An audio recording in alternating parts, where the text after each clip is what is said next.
Welcome back. While President Bush's visit comes at a time of growing interest in Africa, China has been ramping up its trade ties, investing billions of dollars in the African oil industry as Beijing seeks to secure its energy needs. Again, China's president has visited Africa at least once every year since 2004. President Bush, by contrast, has only visited twice in 7 years, the last time in 2003. Despite announcing a large boost in aid to Africa in 2002, U.S. policy towards the region continues to attract criticism. Amongst them, the U.S. government's support for its pharmaceutical industry means most Africans cannot afford life-saving drugs because of the U.S.'s insistence on intellectual copyright. Again, Africa's crushing debt to Western countries keeps the continent in poverty. Joining us again are our guest in Washington, D.C., Joel Barkan, a senior associate at the Center for Strategic and International Studies and Professor Emeritus at the University of Iowa. In London, Cameron Duodo, African Affairs Analyst, and in Dubai, Dr. Hamid Abdulrahman, Professor of Political Science at Cairo University. Mr. Joel Barkan in Washington, D.C., has Africa become suddenly the place where the Americans can get more oil barrels to replace the heavy dependence on Gulf countries? Well, the U.S., like all countries, is trying to diversify its oil supplies. At the present time, approximately 25% of the oil imported into the U.S. Comes from Africa, principally Nigeria, also Angola, Gabon, and to some extent a number of other smaller countries. And yes, there is a competition with China for commodities out of Africa. And that is one of the reasons why the price of oil and other commodities, such as copper in particular, which isn't talked about much, is rising on the world markets. But the question now to Mr. Judo, how can the Americans compete with the Chinese, famously known for their lucrative offers with no conditions at all in Africa? Well, the Chinese, until quite recently, regarded themselves as a third world country. And they therefore know how to approach us psychologically. Now they've got dollars spilling out of their ears because of their huge trade balance surplus with the United States and other countries. In fact, China is contributing a lot to the United States economy in terms of helping its balance of payments by buying American bonds.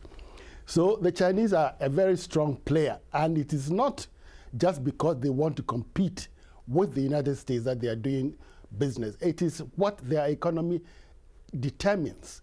They have all this money and they must use it somewhere. A very strong strong using it in Africa. Player, as you said. But Mr. Abdulrahman, don't you think that the seeds of a confrontation between the US and the Chinese are there in Africa? They might just clash in Angola or in Sudan, as we know, where both visions for the future of Sudan immensely differ from the American perspective to the Chinese perspective. This is what I said before. It's a new scramble for Africa. It's a new competition between foreign powers over the oil and natural resources in Africa. It reminds us with the first scramble in the 19th century when they colonized Africa. Now it's a colonization with a new dress. Now it's a Chinese, it's American as newcomers. And this is reminding me with an African saying, when you have two elephants are fighting, who is suffer? It's only the grass. And even if they are making love, it's only the grass is still suffering. So I think this is not for the sake of African people or the African development. Now you have the competition between the Chinese, the American, and even the European. In 2006, you have African-Chinese summit. In 2007, you have Africa-European summit. Now you have the American focusing their interest on African side. So this is actually a new competition over gaining power and wealth in Africa. Competition, as you said, to gain power in Africa. I'd like to jump in here. Go ahead. Could I jump in here for a minute? It's all very well to recite the well-known parable about the two elephants in the grass. I learned it as a student 40 years ago. But I would strongly suggest that we put a bit more nuance on this. That is to say, there is indeed a competition between China and the United States at the present time. It's not like the old competition between the former European colonial powers, the scramble for Africa at the end of the 19th century. There are steady efforts, that is conversations between both the Chinese government and the American government together, quietly, bilaterally, behind the scenes, to manage their relations in respect to Africa, to keep it peaceful, to agree on rules of that look after African interests.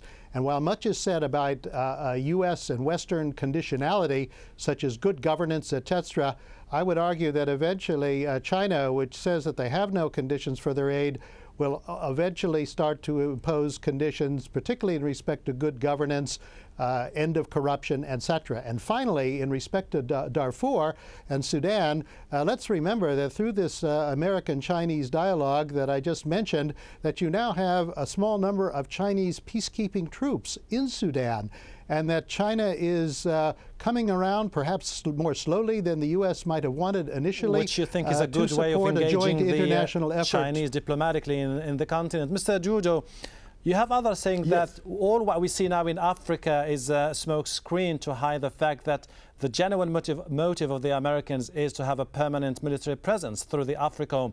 How easy is it going to be for the Americans to sell the very idea of AFRICOM to the African leaders? It shouldn't be easy because wherever you take, say, the war on terror, if the Americans just blithely took the war on terror into Africa, what they would do would be to endanger the African populations.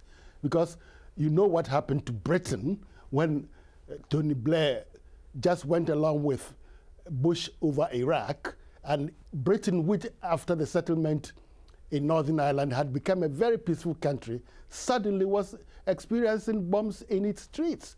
So we hope the Americans will be careful enough to realize that if they try and demonize Islamists and make them antagonistic towards Africans as well, because Africans are seen to be friendly towards the United States, they wouldn't be helping anybody at all. Look at the tension that they've brought to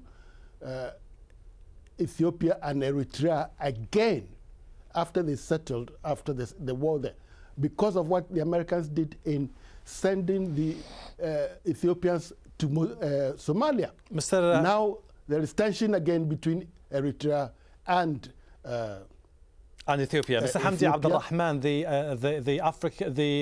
Legislative Council of the African Union told all the nations not to abide by what the Americans are presenting as AFRICOM in Africa.